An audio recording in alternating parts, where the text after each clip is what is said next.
Hi guys, welcome back to my channel. For today's video, I'm going to be talking about one of my favorite things ever, and I'm going to be doing the All About My Eyeshadow Palettes tag. I've been seeing this tag circulate here on YouTube, and it's been a little while since I've done a tag video here on my channel. I love eyeshadow palettes so much. I have a ton of them in my collection, so when I was reading through the questions of this tag, I thought it would be really fun, and I thought it would be perfect for me and my channel here, since I always love talking about my eyeshadow palettes. I believe this tag was originally created by Samantha March here on YouTube. I will have her channel linked down below. She's actually created a lot of different tags and types of videos that I've got inspiration from the past. I really love watching her videos, so definitely make sure to go check her out. Again, linked in the description box down below.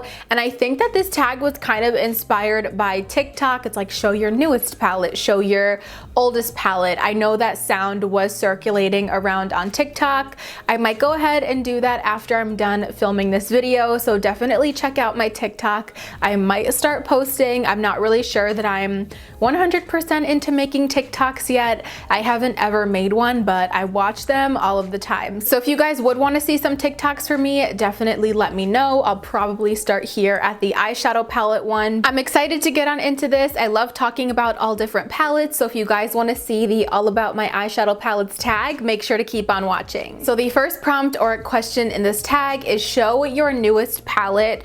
I believe my newest palette is the Colorpop Nude Mood palette. I got this around March, like 2.5 to 3 months ago, and I don't believe that I've gotten another eyeshadow palette since then. I looked through all of the palettes in my collection, and typically I keep my newest ones as well as my favorites in this little holder up here, and I definitely think that this is my newest one. So this is the Colorpop Nude Mood. I got this when I purchased the Juicy Jazz Young and in Love bundle that she did in collaboration with Colorpop. Actually, my boyfriend got it for me for Valentine's Day, but he knows how much I love her as well. So yeah, since this came out, I believe a little bit before Valentine's Day, I think it arrived at the end of February, early March, and it is the last palette that I've gotten in my collection. So if you guys have never seen the Nude Mood, it is just a beautiful everyday type of palette with awesome warm tones. You guys will be seeing this again later in the video. Spoiler alert, as you can see, it is very dirty. This is something that I use all of the time because it is just one of my perfect palettes, and I love this a lot. So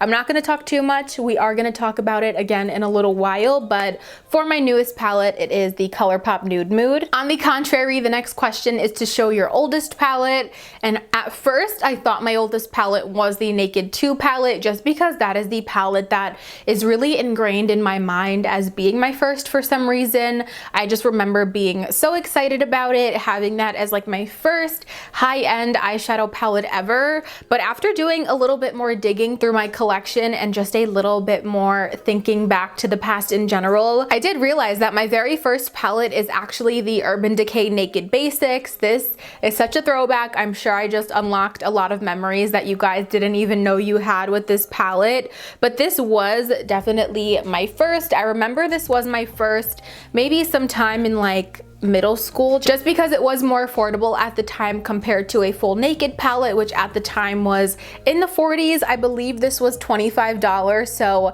I remember I was so excited. I'm sure my mom purchased this for me. I didn't have makeup money back in middle school. This palette was my everything. I remember I would do the same exact look every day. I would use every single one of the shades in here, and I mean, I'm sure you guys can see there's a lot of dents in this palette. I dropped it and cracked it a couple of times. This just brings me so far back to like my middle school days. I used this all the time, and I felt so glam. I felt so, I don't know what the word I'm looking for is. I just felt so special, like I'm using Urban Decay Naked eyeshadow on my eyes, even though it was this little all matte Naked Basics. Question number 3 in this tag is show your most expensive palette. I still cannot believe I spent this much money on a palette.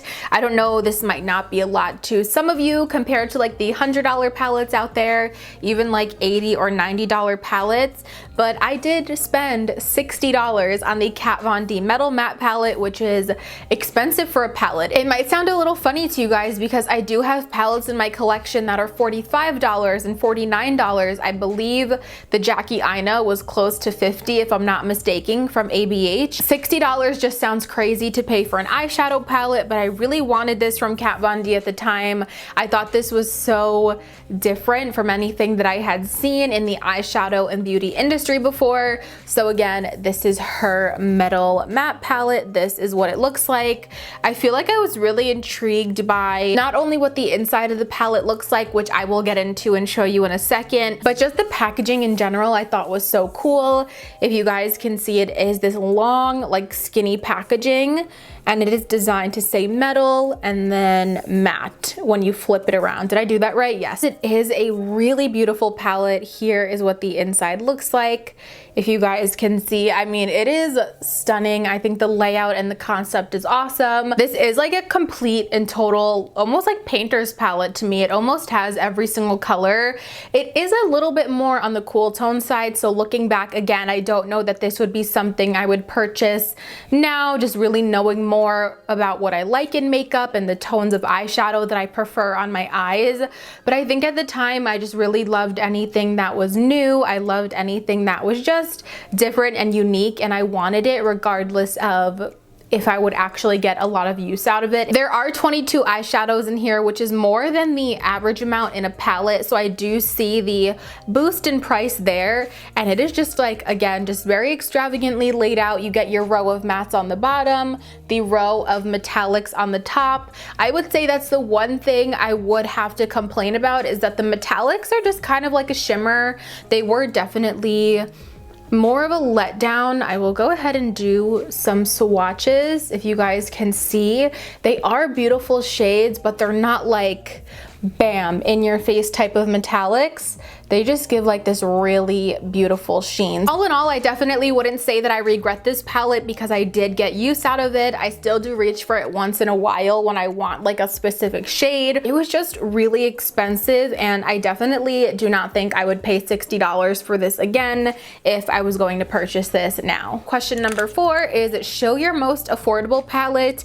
And at first I was going to show you guys those little like $5 Wet n Wild palettes, but then I remembered that I had these. These definitely are considered eyeshadow palettes, and these are the little e.l.f. bite-sized palettes, and these retail for only $3 each, and you can catch them on sale sometimes on e.l.f.'s website. I do not know how e.l.f. did it. I don't know how they made really great quality eyeshadows for only $3 each. Out of the ones that I've tried, there are definitely some that are better than others. Pumpkin Pie is my favorite, and I also really like the Truffles palette, but then their blue Acai You palette didn't really impress me. I don't love this one so much, but for $3, the other two blew my mind. These are really, really good quality. Probably, I want to say better than Wet n Wild, better than some that I have found from the drugstore. And I honestly think I'm going to go as far and say that the quality of these is better than the quality of the $60 Metal Matte palette.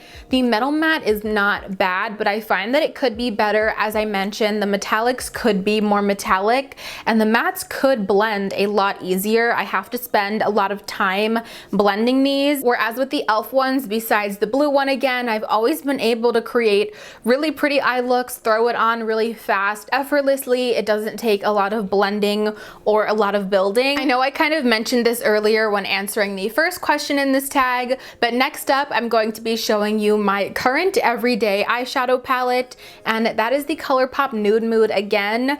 I know I mentioned this a little while ago here in this video, but the colors in this are just spot on what I want to wear every single day on my eye. This palette is just perfection for me and what I want every day. It has cream shades for my brow bone. It has lid shades, both a light pink and more of a bronzy shade. It has a really great handful of a bunch of different crease shades, depending on if you like a lighter crease shade, a deeper crease shade, some outer corner shades, deepening shades, and a beautiful deep chocolatey brown, which I could use for my outer corner, for some liner, just to deepen up the look as a whole, smudge it underneath. At the end of the day, it really just is like a no-brainer, foolproof, I could do my eyeshadow in like 5 minutes or less type of palette, and I just love this for every single day. Next up in this tag, I'm going to be showing you my most colorful eyeshadow palette that I own in my collection. The palette that I chose for this is the Jeffree Star and Shane Dawson Conspiracy palette.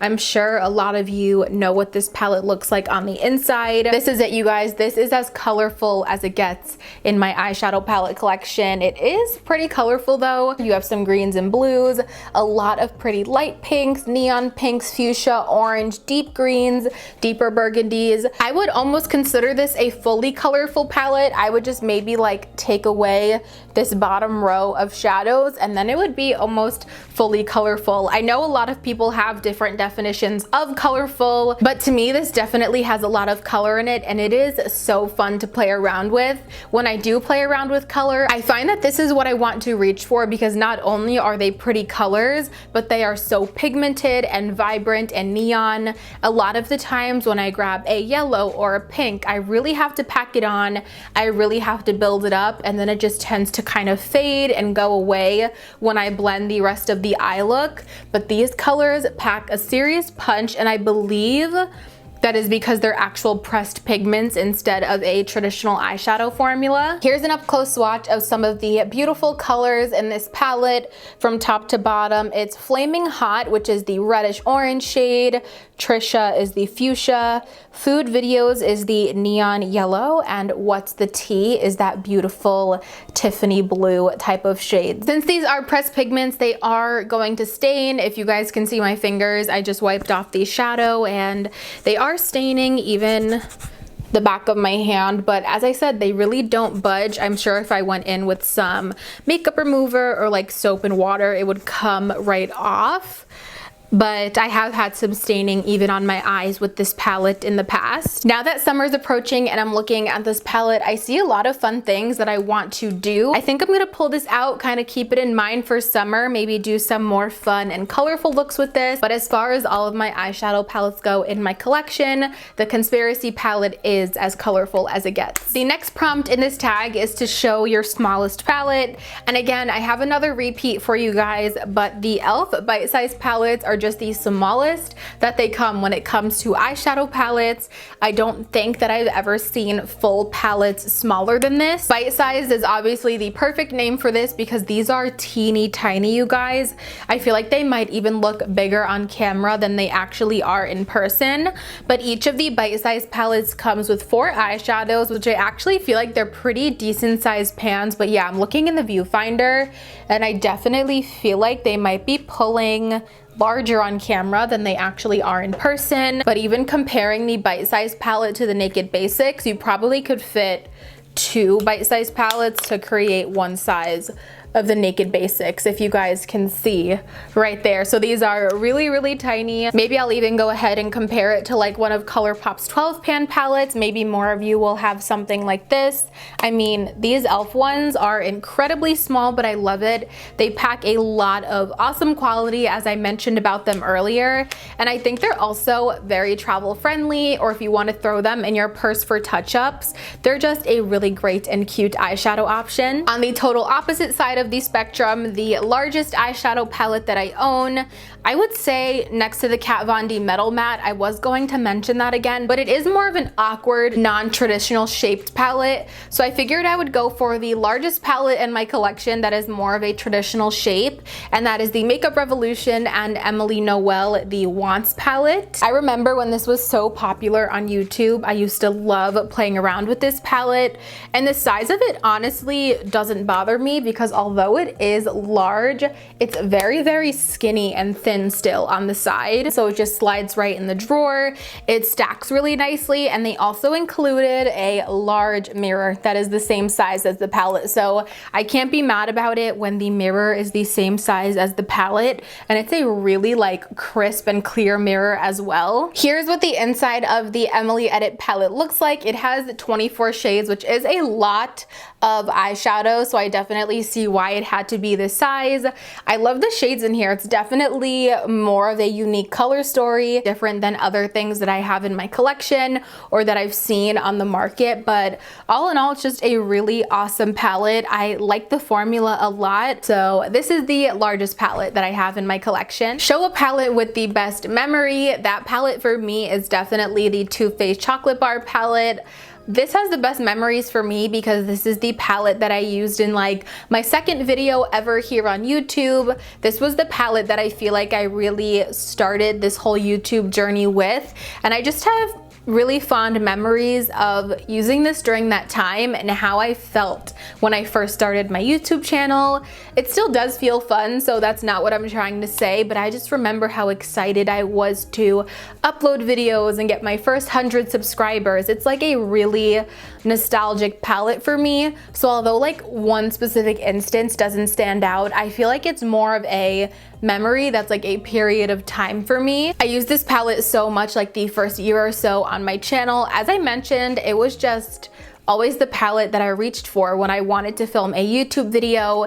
I remember doing like an everyday makeup look with it. I remember doing more holiday type looks with it. It was just everything I could have ever wanted in an eyeshadow palette at that time. And even though eventually I got to a point where I started trying out new palettes and stuff for my channel, I always went back to this day to day, even off camera. This was the one that I always used. My first 2 years of high school, this was the only thing that I ever wore on my eyes. I would do the same exact look every single day, which consisted of this shade right here. I don't remember what these are called because I have the chocolate bar that doesn't have the name printed on it. I would do this one on my outer corner and this one on my lid. Literally every single day for about a year straight. That is the only eye look that I wore. And I did start my YouTube channel in 11th grade, I believe. It's my baby. I don't really use it often anymore, but I don't really think I could ever get rid of it just because of how it makes me feel and the nostalgia that comes along with having it in my collection. Next for the tag is to show a palette that is worth the hype, and I honestly don't have one specific palette in mind.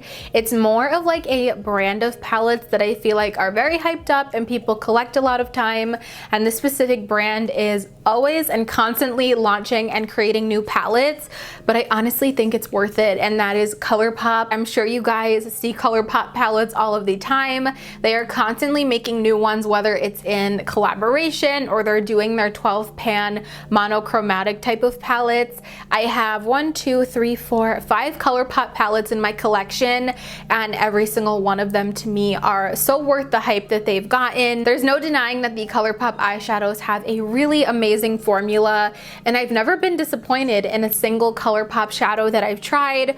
I feel like all of the palettes that I own are really great. They blend out so nice. They are very pigmented. They're just worth the hype, so I had to mention them for this question. So I will show you guys the ones that I have. I have the Zodiac palette that was in collaboration with Kathleen Lights. This is what the inside of that one looks like. Such a fun palette. I also have the Nude Mood, which I showed you guys a lot already in today's video. Their Sweet Talk palette is another huge favorite of mine. This is the one that I am actually wearing on my eyes today. I have a different glitter in my crease, but for all of these shadows, this is the one that I'm wearing. Very fun, very like pink and vibrant, perfect for the summertime. I also have their Yes Please Cute AF palette, which if I'm not mistaken, I believe this was their very first palette that Colorpop created. I could be wrong. Definitely let me know if you guys know about that, but at least this is the first one that I've ever owned from Colorpop. I bought it around maybe 3 or 4 years ago, and it is filled with fiery reds and orange, yellows, and golds. Just really fun if you guys love warm eyeshadows. And then the last eyeshadow palette that I have from Colorpop, which is another one of my favorites. I feel like I said that about all of them, but this one is unique, it's different, and this is their monochromatic yellow palette, their Honey, and this is what the inside of that palette looks like, just filled with different shades of yellows and golds. I know Colorpop is a very hyped up brand, but I do think they deserve the hype. I think their quality is great and they don't just release bad stuff over and over again. Everything that they release is quality, especially the eyeshadow formula is really comparable to a lot of high-end eyeshadows that I own. Now, talking about a palette that is not worth the hype, I never want to put any brand down or anything like that because I wouldn't say this is bad. So that's not my point in saying it, but I was so excited to try this and I was actually like really hyped up. I feel like not only this palette, but the whole line of them are really hyped up, but I don't think that it's worth it. The palette that is not worth the hype, in my opinion, in my collection is the Huda Beauty Mauve Obsessions. People were obsessed with these, especially on Instagram. I think Huda Beauty is a very Instagram makeup type of brand, and I just don't think that it's for me. I found this formula just not the easiest to work with. I found that there was a lot of fallout all over the face. I found that the colors, especially the matte, just kind of blended into one another. There was no like soft differentiating factor to the eyeshadows. They just all blend into like one weird type of muddy purple shade on the eye. And I'm sure you guys can see I have used this palette a lot. I try over and over again to love this palette, and I really just don't. The mattes are a little bit dry. They are a little bit chalky and patchy. It's very messy to work with, and I really have to like dig my finger in the glitter to get that super metallic glittery effect that I like for eyeshadow. So all in all, I don't love this. I believe this is like $30. I just feel like there are more affordable palettes that are better than this. So these retail for $27, all of the Obsessions, which I feel like isn't horrible, but at the same time, if I would have known the quality of these and how they were going to perform before I purchased it, I definitely would not have spent $27. I would have went to e.l.f.'s website and bought the little mauve bite-sized eyeshadow palette for $3 because that's probably way better than this one is. If you guys love Huda Beauty, don't be mad at me for saying that, but it's just not my type of makeup. I'm not into that very Instagram-y kind of look. I haven't heard the greatest things about some of her base products. I figured maybe eyeshadow would be a safe place for me to try out the brand, and even then it was just a really huge letdown. Definitely not worth the hype that these little palettes get. Second to last question is show your favorite palette from one of your favorite brands. I had to go ahead and show the Jackie Aina palette. Out of all of the Anastasia Beverly Hills palettes, this just has to be my favorite. I definitely go back and forth between this and Soft Glam. I kind of mentioned this already if you guys have seen my recent video talking about all of my favorite eyeshadow palettes, but there's just something about the Jackie Aina palette that is just next level for me. Jackie Aina had a vision, she knew what she was doing, and she absolutely nailed creating a perfect, beautiful, and fun palette. It's so vibrant yet wearable. There's neutral shades and warm shades, yet there's so many colors, a couple cool tones kind of thrown in there. I have so much fun playing with this palette. This palette really makes doing makeup fun for me. Of course, the Anastasia quality is great, and this is just perfection. Jackie Aina really did the thing when she created this palette. I would say not only is it my favorite palette from my favorite brand being Anastasia Beverly Hills, it is just my favorite in general. It is perfection. I love her. The last and final question in the all about my eyeshadow palettes tag is show us your most used palette. I feel like if we were talking about right now, like recent months, I would either talk about the Colourpop Nude Mood again or the Anastasia Jackie Aina again. But if I'm thinking in like a broad spectrum over the years, what is the palette that I use over and over and over and I go back to a ton? Not most used in just the past few months, but the eyeshadow palette that has the most use out of it, out of everything that I own, and that is the Soft Glam palette by ABH. To me, this palette is just perfect in every single way. I always say that if I were to create an eyeshadow palette, it would probably look something like this because I love all of these shades. I would definitely change some things up. I wouldn't create the exact same palette, but definitely similar colors, similar features. When I don't know what I want to do with my makeup, if I want more of a simple day-to-day glam, if I want to really glam it up and do something for night nighttime or if I'm going out to dinner or something like that. It's just that palette that is good for every single occasion. It's good for almost every single look, I would say, except if you would want to do something more colorful. But at the same time, it's not designed to be colorful or really like exotic and out there. This is my most used palette because of the shades that are in here are very user-friendly. They complement my skin tone, and of course, Anastasia formula is my favorite formula of eyeshadow out of all of the formulas that I own in my collection. I hit major pan on the shade Burnt Orange, Orange Soda, Rose Pink, Sienna, Rustic, Mulberry, Tempera. They all have dents in them, and I really can't say that about a lot of my other palettes where I have these big dents in so many of the shades, because I really do get use out of every single shade in here. So that's another reason why it is my most used. All right, you guys, so that is going to complete this video. That is the full all about my eyeshadow palettes tag and my answers. I really hope that you guys enjoyed learning more about my eyeshadow palette collection today and just kind of digging deeper into why I love them so much, maybe like memories behind different ones and stuff like that. I love talking about my eyeshadow palettes, and this was really fun to do. If you guys want to do this yourself, I will have all of the questions linked down below, as well as Samantha's original video if you want to go check that out and subscribe to her channel. That is everything. I really hope that you guys enjoyed seeing this video and spending time with me today. If you did, please make sure to give this video a thumbs up. It really helps me out. Also, make sure you guys are subscribed to my channel before you leave. I would love to have you guys here as part of my little YouTube fam. If you don't want to miss out on any of my future videos, click that notification bell down below and you'll get notified every single time that I upload a new video. As always, thank you guys so much for watching, and I'll see you in my next one. Bye guys!